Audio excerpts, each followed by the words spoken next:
The world has seen many powerful nations whose wealth, influence, and reach would understandably cause any who dwelt within them to believe they would last forever.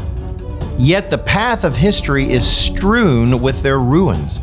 Today, two of the past century's greatest powers, the United States and Great Britain, are on the verge of joining the failed states of the past. But the true reason why goes generally unacknowledged. Join us today on Tomorrow's World as we explain how great nations die.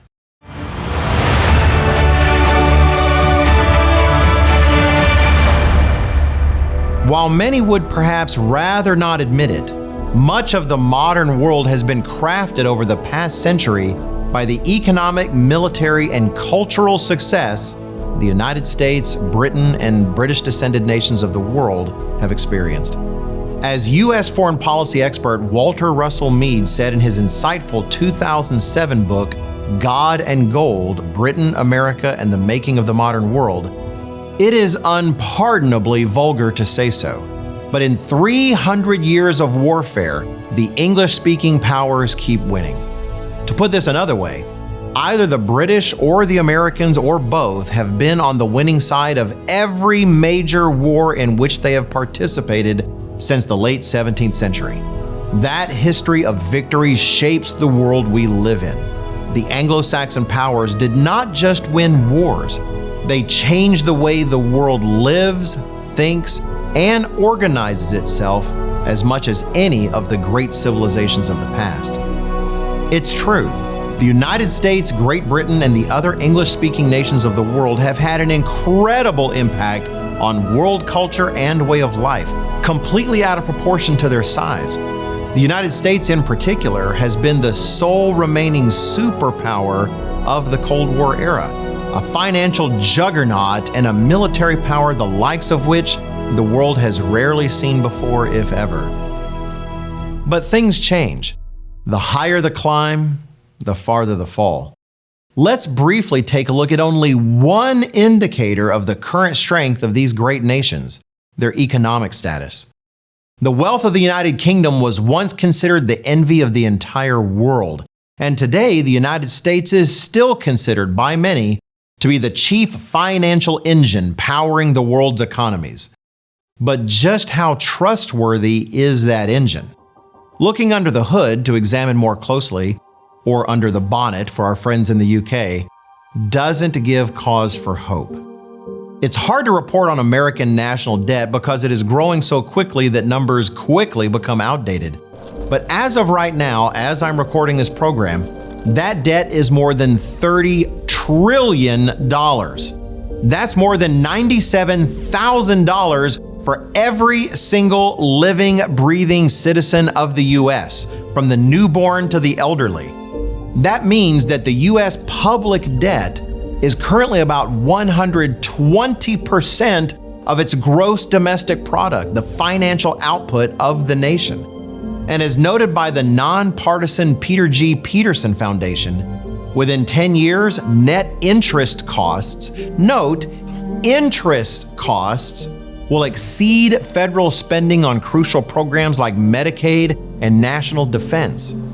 Across the Atlantic, the UK is hardly doing better. As reported by The Guardian in June 2023, the UK's total government debt pile in May reached more than 100% of annual national income for the first time since 1961, as state borrowing more than doubled, according to official figures. In a blow to Prime Minister Rishi Sunak's plans to cut taxes before the general election, which is expected next year, the Office for National Statistics said net debt reached £2.6 trillion as of the end of May, estimated at 100.1% of gross domestic product. And the citizens personally are hardly doing any better than their overspending governments. The Federal Reserve Bank of New York Center for Microeconomic Data recently reported total household debt in the U.S. rose by $148 billion, or 0.9%, to $17.05 trillion in the first quarter of 2023. Mortgage balances climbed by $121 billion and stood at $12.04 trillion at the end of March.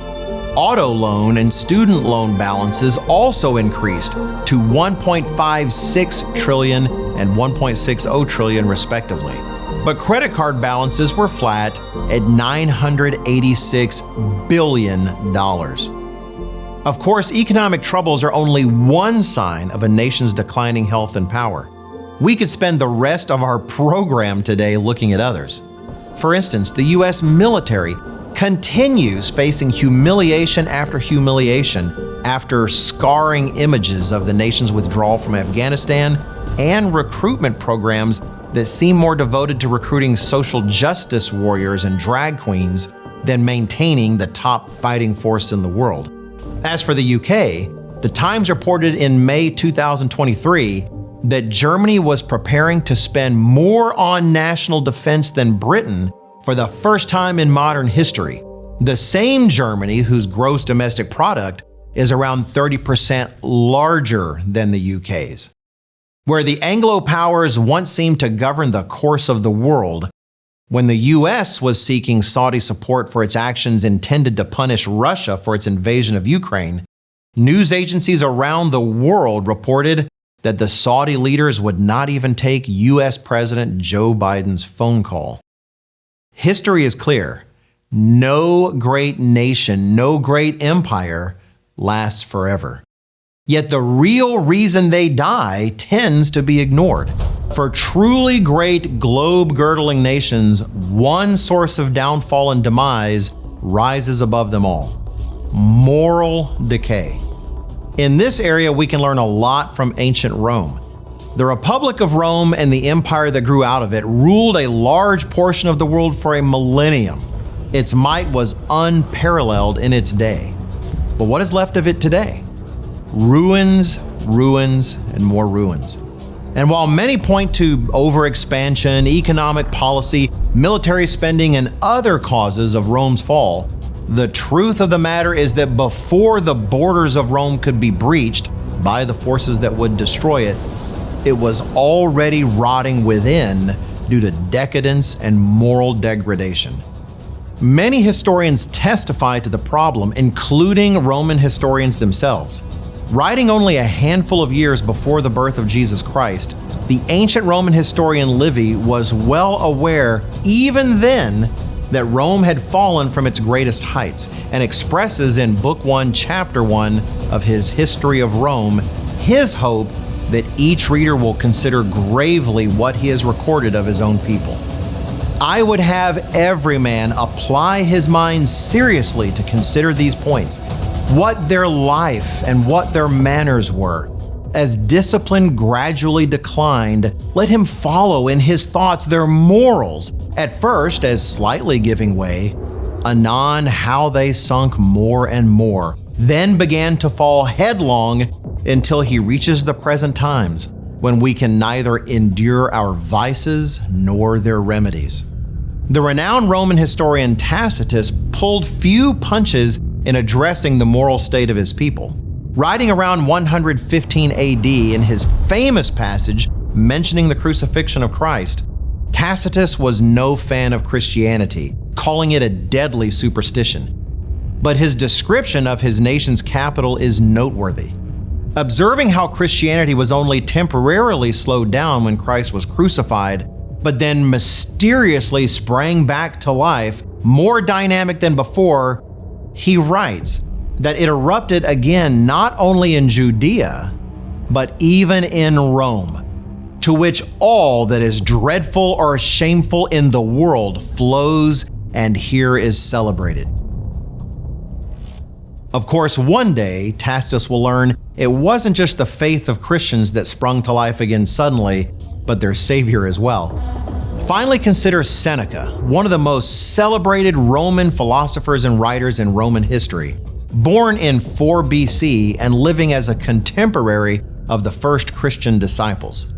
His criticisms of Roman morals and culture in his day were stinging, noting that simple honesty and integrity were vanishing.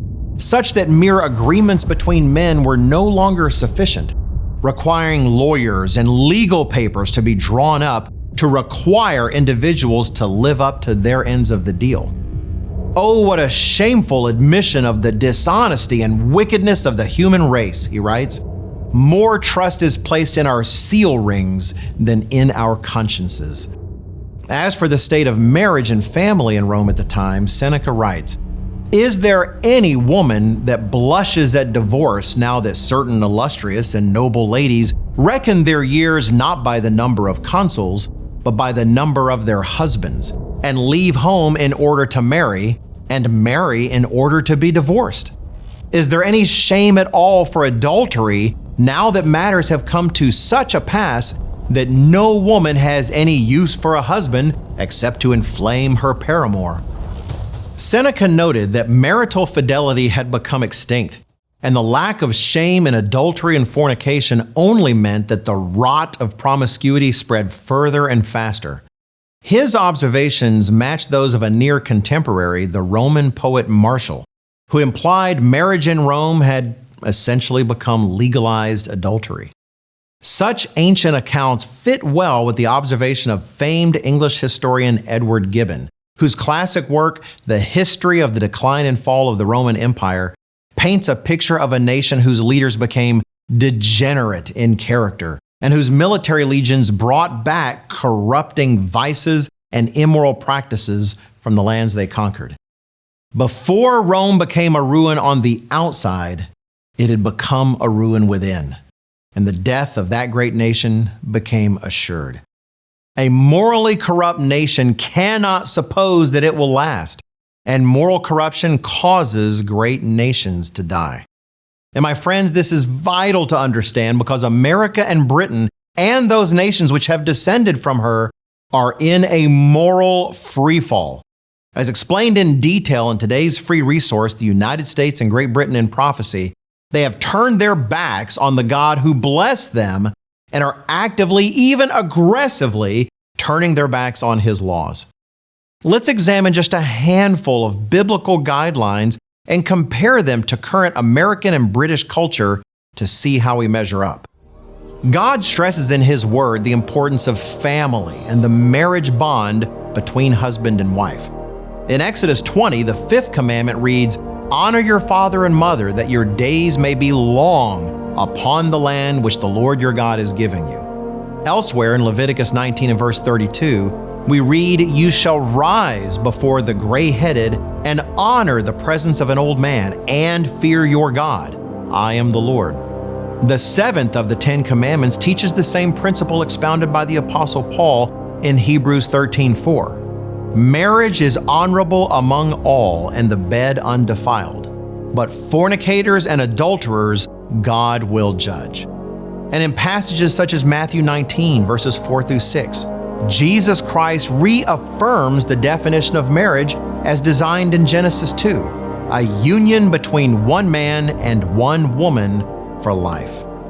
God cares passionately about respectful relationships between generations and between children and parents, and about the sacred union of man and woman in marriage. Yet in the U.S. and Britain, younger generations are casting aside the guidance and wisdom of previous generations, and the nation's supposedly enlightened academics, leaders, and social engineers are destroying any traditional or biblical notions of sex, gender, or family structure, and replacing them with novel designations and configurations of their own design.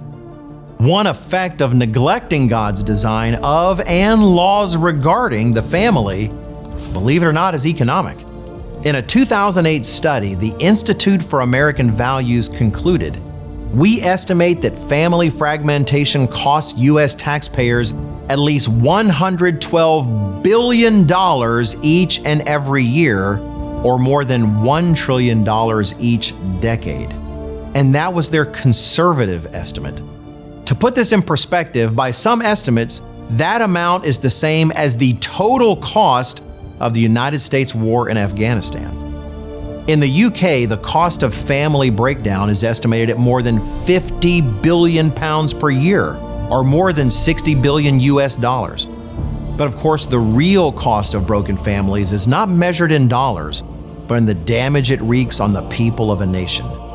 At the end of 2021, researcher and author Melanie Phillips wrote of this in a commentary for the Times in the UK. What she insightfully calls the willed disintegration of the traditional nuclear family has been devastating. It is the greatest cause of social inequalities through educational underachievement, crime, and juvenile psychological disorders. At its most extreme, it leads to neglected, abused, and dead children. Yet this has become unsayable in the upper reaches of government and cultural life. So what we have instead are unspeakable acts of cruelty and degradation and nauseating crocodile tears. Let's look at another, the 10th commandment. You shall not covet. What would be the state of our national and private debt if so many of our citizens were not consumed with desire for the newest cars, technology, entertainment, all beyond our means but within our credit limits? Jesus Christ teaches us in Luke 12 and verse 15, "Take heed and beware of covetousness, for one's life does not consist in the abundance of the things he possesses." Yet our consumer-based national economies are virtually founded on the hope that people will ignore this advice, resulting in the culture of permanent debt that we now enjoy. Ultimately, our debt is enslaving our nations. In fact, Bible prophecy says that the U.S. and British-descended nations will eventually be crushed by debt, as explained in today's free offer. We read in Deuteronomy chapter 28, verses 43 and 44, "The alien who is among you shall rise higher and higher above you, and you shall come down lower and lower. He shall lend to you, but you shall not lend to him. He shall be the head, and you shall be the tail." Yet the solution isn't more creative economic policy or more government handouts. The solution is to stop sinning, turn to Jesus Christ, and start obeying God. There are too many examples like this for us to cover all of them in one program. But in summary, let me refer to a statement by educator Vincent Ruggiero. He made it in his book, Warning: Nonsense is Destroying America. If we are ever to solve this country's social problems, we must acknowledge the moral bankruptcy of our time and the culpability, not only of the parents and teachers, but most of all the media. We must take responsibility for creating an environment that nurtures morality in children and adults. To pretend the 10 Commandments are somehow irrelevant to moral living is a violation of common sense. What is really at the heart of the problem? There's a verse in the Psalms that haunts me on this matter. Psalm 11 and verse 3. "If the foundations are destroyed, what can the righteous do?" While our politicians discuss what color to paint the nation's walls, they seem to ignore the fact that the foundation itself is destroyed, and unless repaired, the house is doomed to collapse. Concerning the Constitution of the United States, established shortly after the birth of the nation, founding father John Adams once said, "Our Constitution was made only for a moral and religious people. It is wholly inadequate to the government of any other." Indeed, the freedoms inherent in any great nation rely on the moral self-restraint of its citizens. The leaders of the U.S. and Britain should be seeking to turn their peoples to the God who created and blessed their nations, as discussed in today's free booklet. Instead, they encourage and enable the people's sins. Of them, God declares in Isaiah chapter 9 and verse 16, "For the leaders of this people cause them to err, and those who are led by them are destroyed." But you personally don't have to wait for a senator, congressman, prime minister, or president to tell you to turn to the laws of God. You don't have to wait to begin experiencing the blessings that come from living life the way it was designed to be lived. If you're practicing sexual sin, indulging in lust in your body or mind, you can repent. You can ask God to forgive you and to help you begin obeying His law. If you're letting yourself be carried away with covetousness and greed, in a real sense worshiping things and centering your life on your next purchase on Amazon, you can repent and turn away from that. You can begin obeying the 10th, 1st, and 2nd commandments. If you want a family that is strong and stable, a source of joy and comfort, God has given us laws that we can act on to help craft the sort of family we've always wanted to have. And you can choose to follow those laws and build that family. The only way to prevent great nations from dying is for the people of great nations to seek their God and Jesus Christ and turn from sin. It isn't too late. In 2 Chronicles chapter 7 and verse 14, God says to King Solomon words that are just as true today. If my people who are called by my name will humble themselves and pray and seek my face and turn from their wicked ways, then I will hear from heaven and will forgive their sin and heal their land. If we want to make a difference, turning in a heartfelt manner to the God of heaven and seeking His way with passion, zeal, and humility, that will accomplish more than 1,000 phone calls to your senator or congressman ever will. Thanks so much for watching. All of us here at Tomorrow's World work very hard to help you understand your world through the pages of the Bible. If you're interested in what we offer today, our free study guide, The United States and Great Britain in Prophecy, you can go to our website at twtv.org/prophecy. You can get it there, or you can click on the link in the description. If you appreciated what you saw today, we hope that you'll subscribe. If you'd like to be notified when we make more, just click on that bell. Thanks so much.